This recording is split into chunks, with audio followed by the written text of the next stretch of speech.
Hello everyone, तो कैसे आप लोग? आई होप कि आप लोग बढ़िया होंगे और अच्छे से पढ़ाई लिखाई कर रहे होंगे। तो भाई अब नीट में 25 दिन बचा हुआ है भाई। 25 दिन समझ रहे हो यार, क्या ही हो गया भाई। क्या मतलब, अब ऐसा लग रहा है ना कि यार कुछ ऐसा हो जाए कि नीट का आगे डेट आगे अनाउंस हो जाए, कुछ हो जाए। क्या है कि तैयारी इस हिसाब से नहीं हुई है, लेकिन यार हम ऐसा सोच रहे हैं ना, अगर तुम खुद सोचो ना। अगर हम ऐसा सोच रहे हैं कि भाई मेरी तैयारी नहीं हुई है, डेट आगे बढ़ जाए, डेट मेरे लिए तो आगे नहीं बढ़ेगा। डेट तो सभी के लिए आगे बढ़ेगा। तो बच्चे का, जिस बच्चे का तैयारी कॉन्फिडेंट है, मतलब कि कॉन्फिडेंट है, तो उसका और टॉप कॉन्फिडेंट हो जाएगा। जो मतलब कि अगर +2 पे है तो +4 पे पहुंच जाएगा, मतलब प्लस लेवल उसका बढ़ेगा ही। तो इसीलिए कभी ऐसा नहीं सोचना भाई कि डेट आगे बढ़ जाए, डेट ऐसे हो जाए, क्योंकि ये सिचुएशन मैं देखा हूँ। ये होता था बस कोरोना के टाइम में, कोरोना से दे रहा था पेपर। कोरोना के टाइम होता था भाई कि डेट आगे बढ़ जाए, डेट आगे बढ़ जाए, सर डेट आगे बढ़ा दीजिए। उस टाइम में मैं 1 बैच में था। सब बोलते थे कि डेट आगे बढ़ जाए। डेट आगे बढ़ने से कुछ नहीं होता भाई।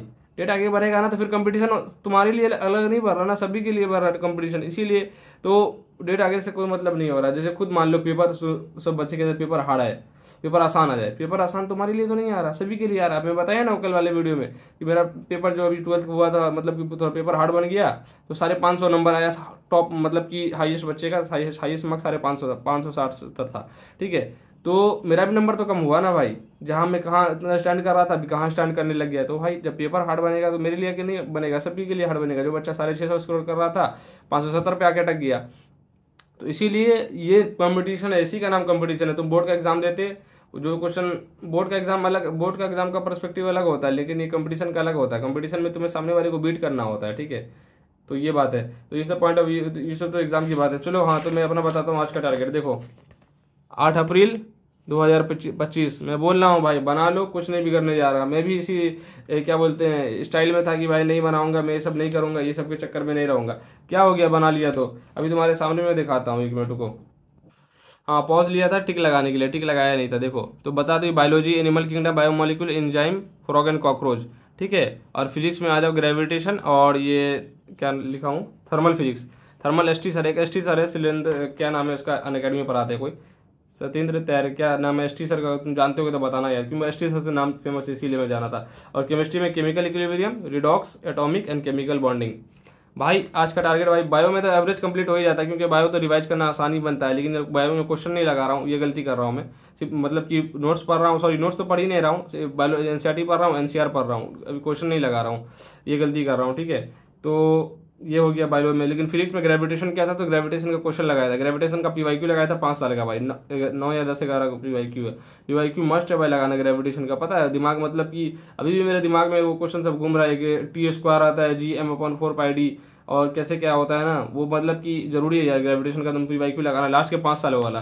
क्योंकि यार देखना ना उसमें क्या होता है, जैसे कि केप्लर्स के लॉ से एकदम क्वेश्चन नहीं आया। केप्लर का 3 लॉ होता है ना, Kepler's 1 law, first law, second law, third law. जो कि क्या बोलते हैं, एक इलेप्टिकल सा जो ऑर्बिट होता है, जिसमें ये इधर आता है तो रेडियस कम हो जाता है और वेलोसिटी बढ़ जाता है। रेडियस कम तो R1V1 = R2V2 होता है। R1 बढ़ा तो वेलोसिटी कम, R2 बढ़ा तो V2 ज़्यादा।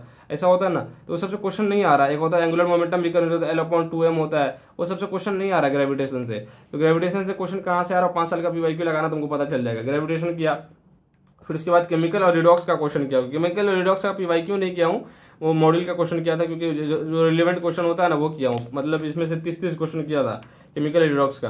तभी यार एटॉमिक स्ट्रक्चर और केमिकल बॉन्डिंग बचा रह गया, और ये थर्मल नहीं कर पाया।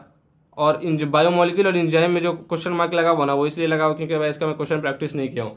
तो भाई फिर से वही बात कहना चाह रहा हूँ कि यार जो तुम सोचोगे ना कि जो चीज़ मिल जाए वो चीज़ नहीं मिलेगा। इंसान को कभी सेटिस्फाई क्यों नहीं होता है भाई। एक चीज़ है ना, मतलब कि मेरे भाई वो कहते हैं कि भाई तुम्हें जो चीज़ चाहोगे ना, अगर इंसान का शौक कभी नहीं पूरा होता है, कभी नहीं। अगर तुम्हें आज मन हो रहा है मेरा आईफोन लेने का, ठीक है, आईफोन ले लूंगा, मेरा मन खत्म हो जाएगा आईफोन का, फिर मन करेगा ये लो लो वो लो। इंसान का शौक कभी पूरा नहीं होता भाई।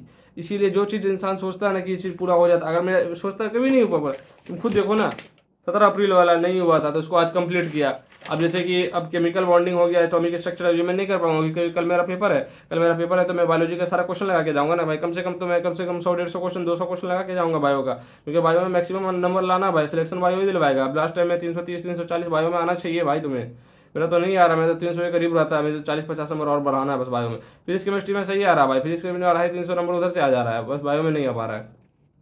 तो भाई इसीलिए बने रहना यार, कुछ नहीं जा रहा उस सब चीज़ों में भाई। सिर्फ फालतू की बातों में मत पड़ना, अपने पढ़ाई पर ध्यान देना। पढ़ाई में भाई 20 25 दिन बचा हुआ, अब क्या ही कर लोगे यार 20 25 दिन में, क्या ही कर लोगे? ऐसा सोचोगे तो फिर क्यों खत्म हो जाएगा तुम्हारा। क्या नहीं कर सकती हो भाई 20-25 दिन में, ये सोचो ना। हमेशा positive vibe negative vibe. Gravitation पर, ग्रेविटेशन में एक चीज क्या होता है, लॉ ऑफ अट्रैक्शन जानते होगे तुम। लॉ ऑफ अट्रैक्शन क्या कहता है, अगर तुम किसी भी चीज, अरे भाई शाहरुख खान का डायलॉग है कि तुम किसी भी चीज को शिद्दत से चाहो तो पूरी कायनात तुम्हें मिलाने की कोशिश करती है। भाई सही बात है भाई, अगर तुम किसी चीज को मतलब कि चाहोगे ना तो नेचर तुम्हें उस चीज को मिलाने की कोशिश करता है। भाई ग्रेविटेशन फोर्स भी ये बताता है तुमको, मतलब कि दोनों मास आपस में अट्रैक्ट हो रहा है, कुछ भी हो रहा है तो ग्रेविटेशन पर ना तो मतलब कि एमआर भी बताया था हमको एक बार कि अरे भाई ऐसी सी बात होती है कि भाई देखो कि अगर किसी भी चीज को तुम चाहोगे ना कि ऐसा ऐसा ऐसा पॉजिटिव पॉजिटिव पॉजिटिव, तो वो तुम्हारी चीजें पॉजिटिव दिखेगा भाई। तुम ऐसा एक्सपीरियंस भी किए होगे, जो एक्सपीरियंस किया होगा कमेंट नीचे करके बताना। तो भाई वीडियो ज़्यादा लंबी बन जाती है यार, क्योंकि चलो ठीक है। तो वीडियो को तुम सब्सक्राइब करो ठीक है, और अपने दोस्तों से शेयर करो। तो वीडियो पसंद आए तो लाइक करना और सब्सक्राइब करना, और चलो ठीक है, बाय।